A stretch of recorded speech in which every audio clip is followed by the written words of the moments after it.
Hello, and as you can see here I have this year's official programme for Trooping the Colour. And as you can see, there are two rehearsals. So the Major General's Review, which took place Saturday the 1st of June, the Colonel's Review, which we saw yesterday on Saturday the 8th of June, and then next week His Majesty the King's Birthday Parade, Saturday the 15th of June 2024.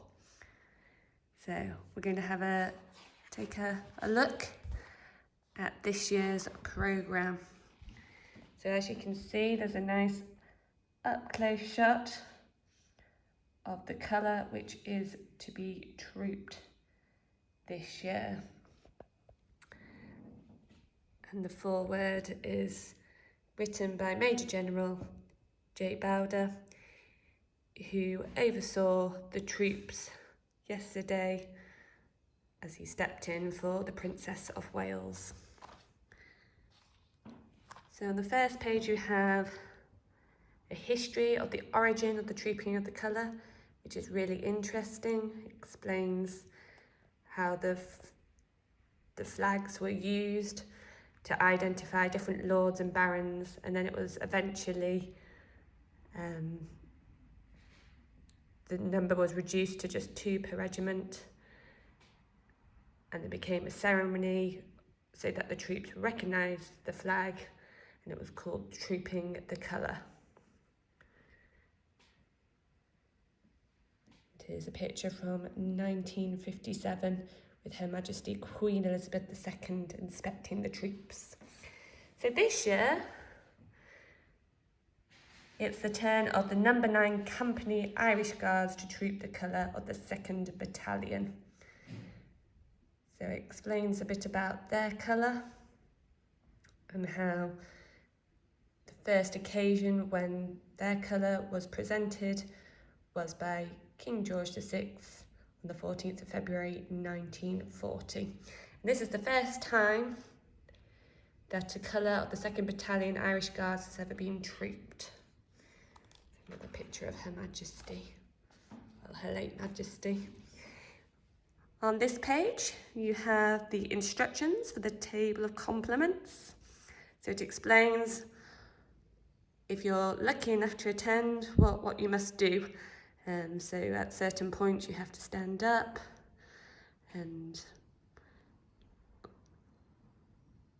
but it's okay because they do have people there. They have military ushers there to help you and guide you with what to do. And so on this page, it's quite important. This is the history of the 2nd Battalion Irish Guards. So it explains how it was formed back in 1915, that they saw action at the Battle of Ypres. And then after the armistice in 1919, the 2nd Battalion was put into its first bout of suspended animation. It was then it was reactivated back in 1939 for World War II. They saw a lot of action in the Netherlands. They helped to evacuate the Dutch government and royalty. And then also they saw later action in Belgium as well. And then after the Second World War, the British Army was downsized, so the Irish Guards was placed into, well, the 2nd Battalion of the Irish Guards was placed into suspended animation in 1947. And then it wasn't until 2021, as part of the Army's Future Soldier Modernisation Programme, that it was resurrected again. And so that's what we're seeing today. Here's some pictures of what's been going on over the past year. So you've got the Coldstream Guards, the Royal Horse Artillery,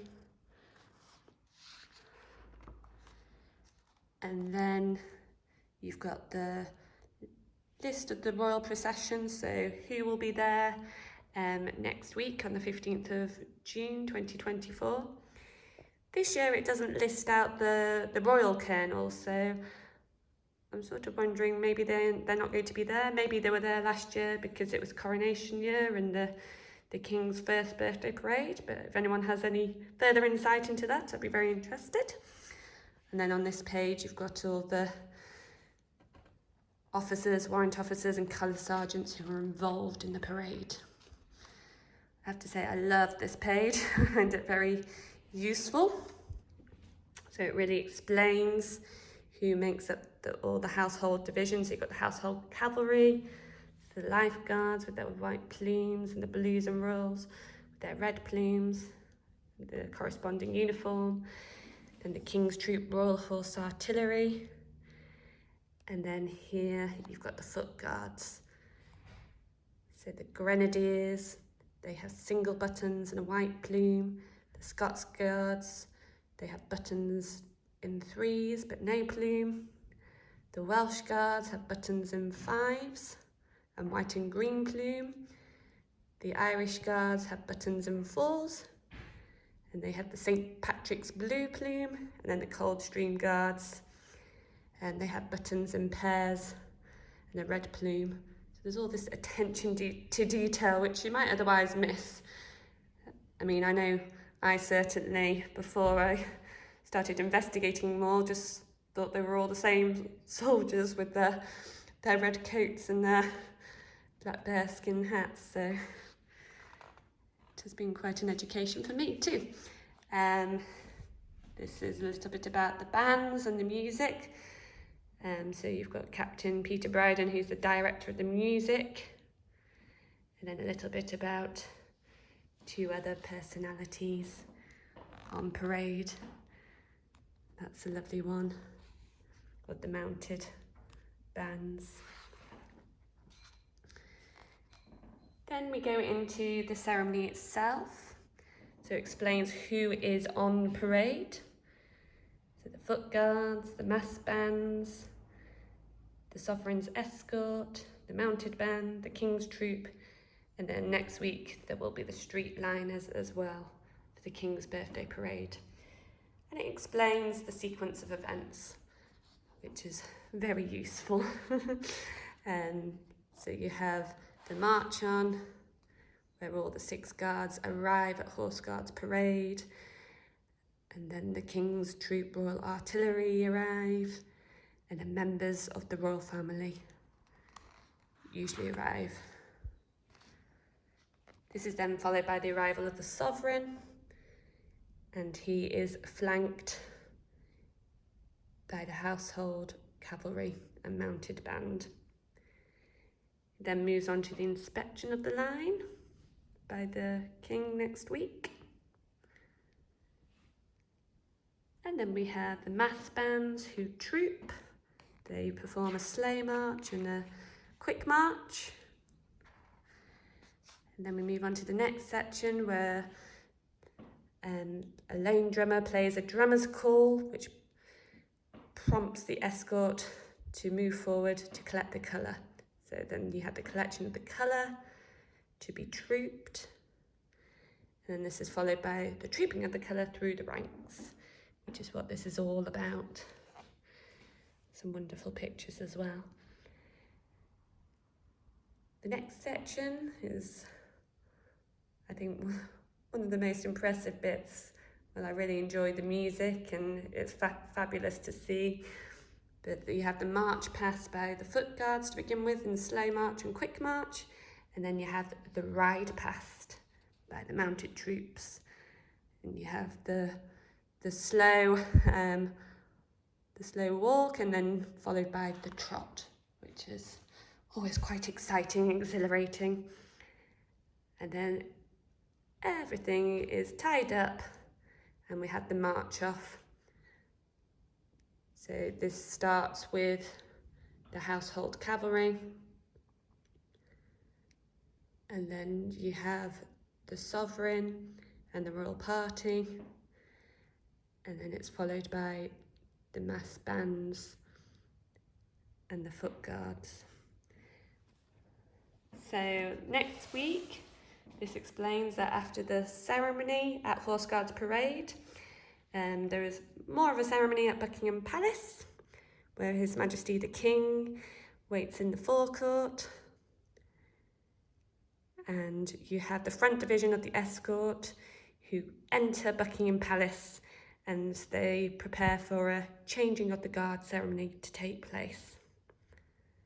And then all the remaining guards march past His Majesty. And once they've marched past, you have the mounted troops who will come past, will ride past His Majesty. And then you can see at Green Park and at Hyde Park Barracks, you can see at 12:52 at Green Park, there's a royal salute of 41 gun salute, and then there's a second gun salute of 62 guns, which is fired by the Honourable Artillery Company at the Tower of London. And then His Majesty and maybe other members of the royal family appear on the balcony for a fly past at 1 o'clock, which is always exciting. Here on this page, we've got a more in-depth explanation of the ceremonial planning team. So here you've got Lt General James Shaw,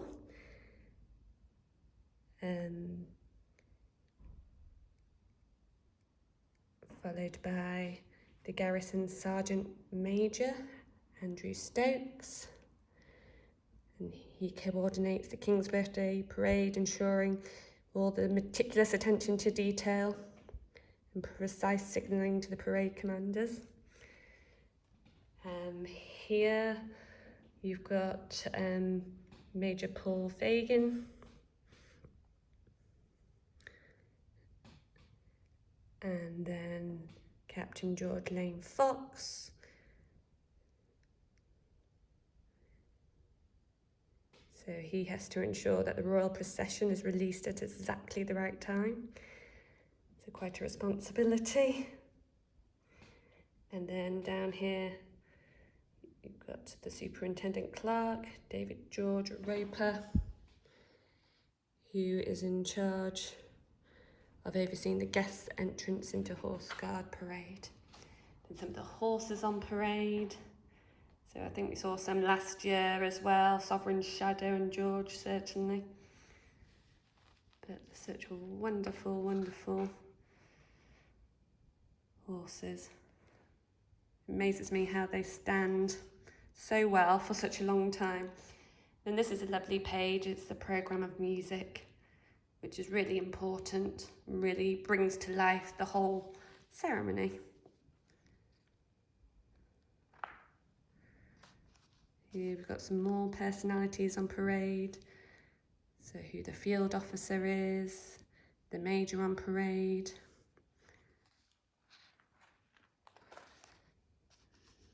Carrying on, the ensign of the escort to the colour, the sergeant of the colour. I mean, that must be a real honour.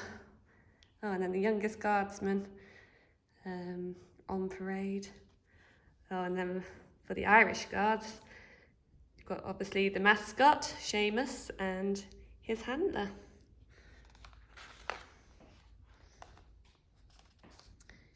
Then we go into depth a little bit about each of the regiments. So it starts with the Household Cavalry, talks about the history of the Life Guards and the Blues and Royals.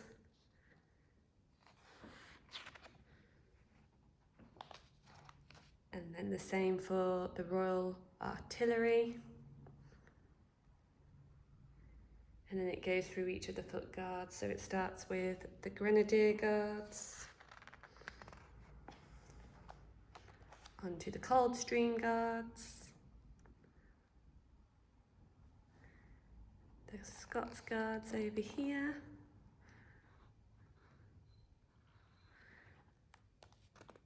the Irish Guards, who it's all about this year, and the Welsh Guards.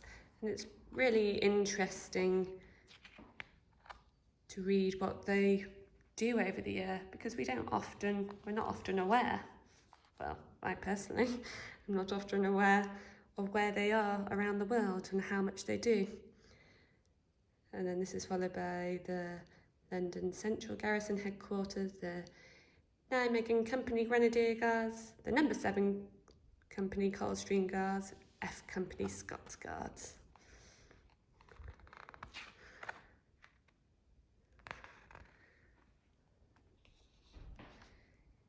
Here we have the No. 9 Company Irish Guards, what they've been up to, the No. 12 Company Irish Guards, and then the London Guards.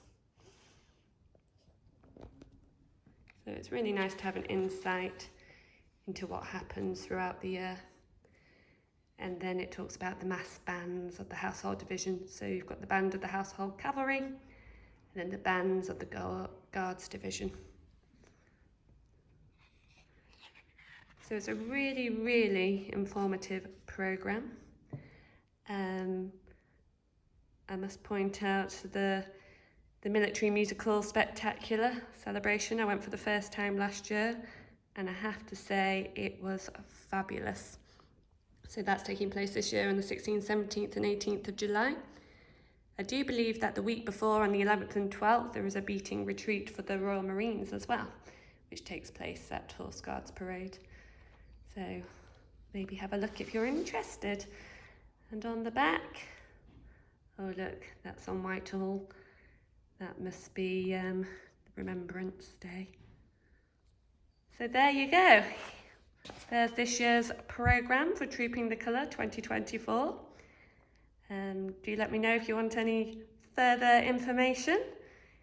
And I'll be seeing you very soon. Don't forget to subscribe. Bye.